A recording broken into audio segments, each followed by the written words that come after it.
اللہ تبارک و تعالی فرماتا ہے وَلَا يَغْتَبْ بَعْضُكُمْ بَعْضًا أَيُحِبُّ أَحَدُكُمْ أَن يَأْكُلَ لَحْمَ أَخِيهِ مَيْتًا فَكَرِهْتُمُوهُ۔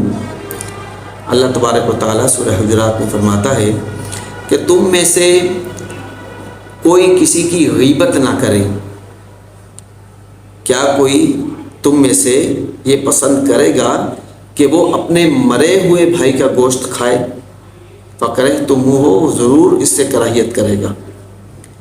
اللہ تبارک و تعالی نے غیبت کو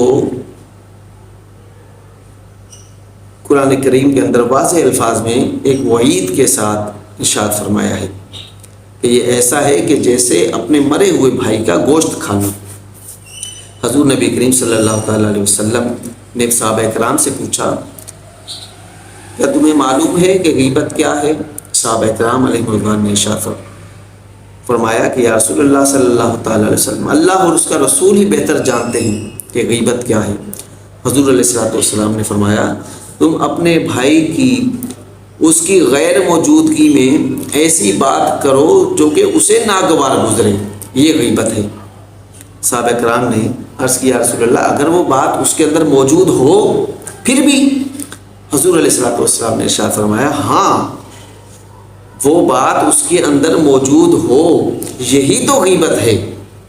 اگر وہ بات اس کے اندر موجود نہ ہو تو یہ غیبت نہیں، یہ تو اور زیادہ خطرناک بات ہے جس کو بہتان کہتے ہیں۔ یہ آیت مقدسہ کا شان نزول یہ ہے کہ حضور علیہ السلام جب میں جہاد کے لیے صحابہ کرام کو کی ٹیم جو ہے وہ تشکیل دیا کرتے تھے تو حضور علیہ السلام دو امیر اصحاب کے ساتھ ایک غریب کو جوڑ دیتے تھے تاکہ غریب ان کی خدمت کرے اور جو امیر ہیں وہ ان پر مال خرچ کرے، اس طرح دونوں کا آپس میں تعلق جڑا رہے۔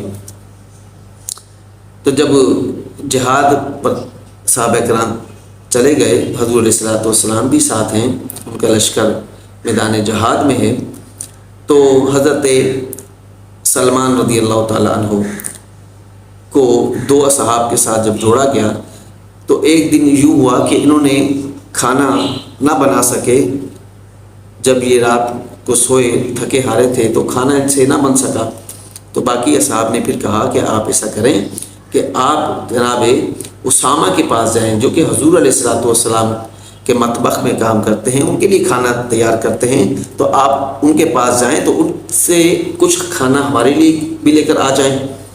جب حضرت سلمان ان کے پاس گئے، حضرت اسامہ کے پاس، کہ مجھے میرے ساتھیوں نے بھیجا ہے کہ آپ ہمارے لیے کچھ کھانا اپنے مطبخ سے، اپنے کچن سے ہمیں بھی عنایت کر دیں، آج ہمارا کھانا بننے سے رہ گیا ہے۔ تو حضرت اسامہ نے فرمایا کہ آج تو ہمارا کھانا ختم ہو چکا ہے، کچھ بچا ہی نہیں ہمارے پاس۔ جب حضرت سلمان حضور علیہ السلام کے ان اصحاب سے اپنے ساتھیوں کے پاس پہنچے، انہوں نے یہ ان کو پیغام دیا کہ وہ تو حضرت اسامہ اس طرح کہہ رہے ہیں کہ ہمارے پاس تو کھانا آج بچا نہیں ہے۔ تو ان اصحاب نے کہا کہ اسامہ نے بخل کیا ہے، یعنی ہمیں کھانا نہیں دیا ہے، کنجوسی کی ہے۔ اللہ اکبر۔ حضور علیہ السلام غائب دان نبی کے سامنے جب یہ اصحاب پہنچے تو حضور علیہ السلام نے ان ساتھیوں سے، ان اصحاب سے کہا کہ تم جو ہے اپنے حلق میں انگلی مارو۔ جب انہوں نے اپنے حلق میں انگلی ڈالی تو جو کی اس کے اندر خون، پیپ اور گوشت کے لوتھڑے تھے۔ تو حضور علیہ السلام نے فرمایا کہ وہ جو بات تم نے اسامہ کے لیے کہی تھی وہ غیبت تھی، اور اللہ تبارک و تعالیٰ فرماتا ہے کہ مرے ہوئے بھائی کے گوشت کھانے کے مترادف ہے۔ تو یہ دیکھو تمہارے پیٹوں میں وہی حالت ہو گئی ہے جو اللہ تبارک و تعالیٰ نے فرمائی ہے۔ اسی طرح رمضان میں دو عورتیں تھیں، انہوں نے روزہ رکھا ہوا تھا، صحابیات تھیں، صحابیات۔ لوگوں نے بتایا کہ یا رسول اللہ دو خواتین ہیں، انہوں نے روزہ رکھا ہے، ان کی حالت ابھی ایسی غیر ہو گئی ہے، نکاحت بہت زیادہ ہو گئی ہے، ایسی حالت کے قریب المرگ ہو گئی ہیں۔ تو حضور علیہ السلام نے فرمایا کہ ان کو آپ لے کر آئیں میرے پاس۔ جب وہ حضور علیہ الصلوۃ والسلام کے پاس ان کو لایا گیا، اللہ اکبر، حضور غیب دان نبی علیہ الصلوۃ والسلام نے ان کی حالت کو سمجھ لیا اور فرمایا کہ اپنے حلق میں انگلی باہر اڑا، تم دونوں عورتیں اپنے حلق کے اندر انگلی لگاؤ۔ جب حلق میں انہوں نے انگلی ڈالی اور کے کی تو ان کی کے میں بھی خون اور گوشت کے لوتھڑے نکلے۔ تو حضور علیہ الصلوۃ والسلام نے فرمایا کہ یہ انہوں نے حلال مال سے روزہ رکھا اور پھر دن بھر غیبت کے اندر مبتلا ہو گئی، اللہ تبارک و تعالیٰ نے ان کے پیٹوں کے اندر گوشت اور خون کے لوتھڑے بنا دیے، گویا کہ انہوں نے اپنے مرے ہوئے بھائی کا گوشت کھایا ہے۔ اللہ اکبر، یہ حضور علیہ الصلوۃ والسلام کے معجزات ہیں کہ حضور علیہ الصلوۃ والسلام وہ بعد کی باتیں جو قیامت کو اللہ تبارک و تعالیٰ نے ظاہر کرنی تھی، حضور علیہ الصلوۃ والسلام کے اشارے ان کی زبان مبارک سے وہ دنیا ہی میں ظاہر اللہ تبارک و تعالیٰ نے کر دی۔ اللہ اکبر۔ حضرت امام شافعی رحمۃ اللہ تعالیٰ علیہ فرماتے ہیں کہ جس نے غیبت پر کنٹرول کر دیا، اپنے آپ کو غیبت سے بچا لیا، اس نے دین کا خاصا حصہ محفوظ کر لیا، اس نے بہت اچھا دین اپنے لیے بچا لیا۔ امام حسن بصری رحمۃ اللہ تعالیٰ علیہ کے پاس ایک شخص آیا اور کہنے لگا کہ حضرت، میں ایک مجلس سے آیا ہوں، فلاں شخص آپ کی غیبت کر رہا تھا۔ امام حسن بصری رحمۃ اللہ تعالیٰ علیہ فرماتے ہیں اچھا۔ آپ نے کھجوروں کا ٹوکرا تیار کیا، اچھی طرح کی کھجوریں پیک کی اور کہا کہ آپ لے جاؤ اور اس شخص کو میری طرف سے آپ یہ تحفہ پیش کرو اور اس کو کہنا کہ حسن بصری نے آپ کے لیے یہ کھجوروں کا تحفہ بھیجا ہے کہ آپ نے اپنی نیکیاں ان کے نامہ اعمال میں ٹرانسفر کر دی ہیں۔ اللہ اکبر۔ تو غیبت ایسی چیز ہے، حضور علیہ الصلوۃ والسلام نے فرمایا کہ جو شخص غیبت کرتا ہے، جس کی غیبت کرتا ہے، وہ اپنی نیکیاں اس کو دے دیتا ہے اور اس کے سیئات، اس کی گناہ، اس کی لغزشیں وہ اپنے سر لے لیتا ہے۔ غیبت ایسی بیماری ہے۔ اللہ اکبر۔ ام المومنین سیدہ عائشہ صدیقہ رضی اللہ تعالی عنہا ایک مرتبہ حضور علیہ الصلوۃ والسلام سے گفتگو کر رہی تھی تو کہ ایک عورت کا حال بیان کر رہی تھی، اس کی بات بیان کر رہی تھی، تو اس دوران سیدہ عائشہ صدیقہ رضی اللہ تعالی عنہا نے فرمایا یا رسول اللہ، وہ جو عورت ہے، وہ جو چھوٹے قد والی عورت۔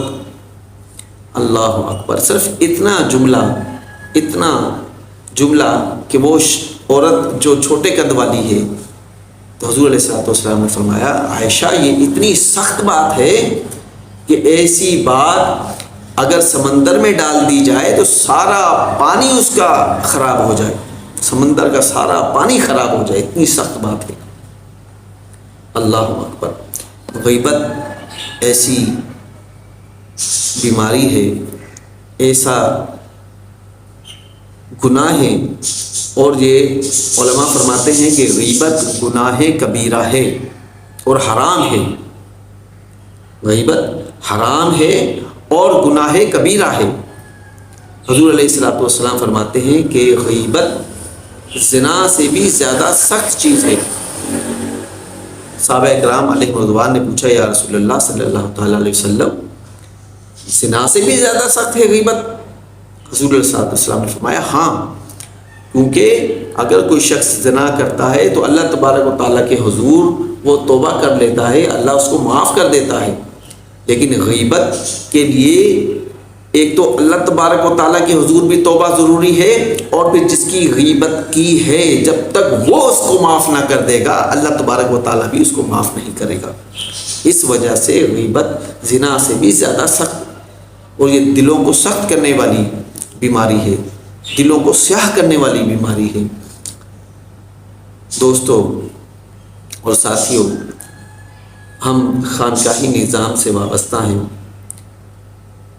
اور ہماری یہ کوشش اور سعی یہ ہے کہ ہمارے دلوں کے اندر، ہمارے قلوب کے اندر اللہ تبارک و تعالیٰ کی یاد آ جائے، اللہ تبارک و تعالیٰ کا ذکر سما جائے، اللہ تبارک و تعالیٰ کی محبت آ جائے، لیکن جب یہ جو دل کی بیماریاں ہیں، یہ بہتان تراشی، یہ بدگمانیاں، یہ تجسس والی بیماری اور یہ غیبت والی جو بیماری ہے، ریا والی بیماری ہے، تکبر والی بیماری ہے، اس طرح کی جب یہ کبیرہ گناہوں والی بیماریاں ہمارے قلب کے اندر موجود ہوں گی تو دل سیاہ ہوگا، اور جب تک دل کی سیاہی دور نہیں ہوگی اللہ تبارک و تعالیٰ کا نور، اللہ تبارک و تعالیٰ کی محبت، اللہ تبارک و تعالیٰ کا قرب ہمارے دلوں کے اندر نہیں آ سکتا۔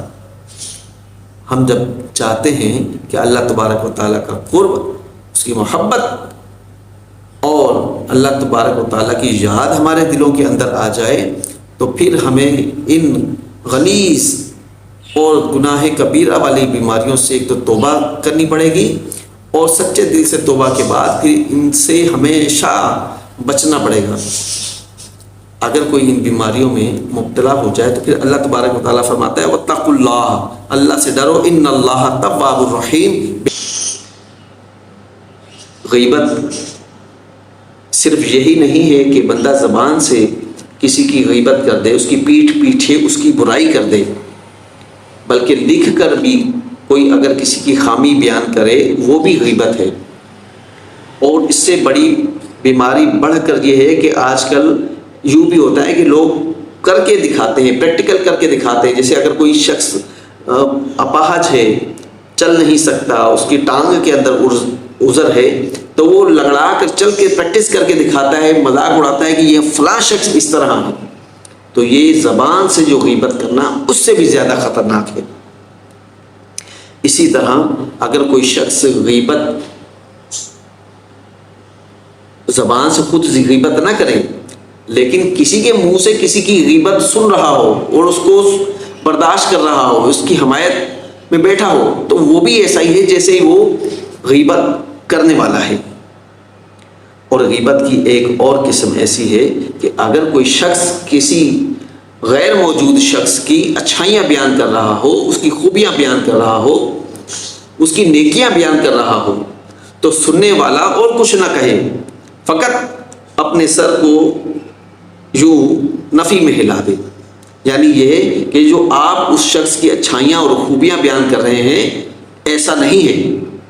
اس کا مطلب یہ ہے کہ وہ شخص اس کا الٹ کہہ رہا ہے کہ جو آپ بات کہہ رہے ہو وہ ایسا نہیں ہے، وہ نیک نہیں ہے، وہ صالح نہیں ہے، وہ تقوی والا نہیں ہے، وہ پرہیزگار نہیں ہے، اپنی صرف گردن ہلا کر اشارہ کرتا ہے، تو گویا کہ وہ یوں غیبت کر رہا ہے کہ وہ گناہ گار ہے، وہ خطا کار ہے، وہ عیب دار ہے۔ یہ بھی غیبت ہے۔ تو اللہ تبارک و تعالیٰ سے دعا ہے کہ اس تمام طرح کی غیبت، یہ ایسی خطرناک بیماری ہمارے معاشرے میں اتنی عام ہو چکی ہے، اتنی عام ہو چکی ہے کہ ہمیں محسوس ہی نہیں ہوتا کہ ہم کسی کی غیبت کر رہے ہیں، کسی کی برائی ہم کر رہے ہیں۔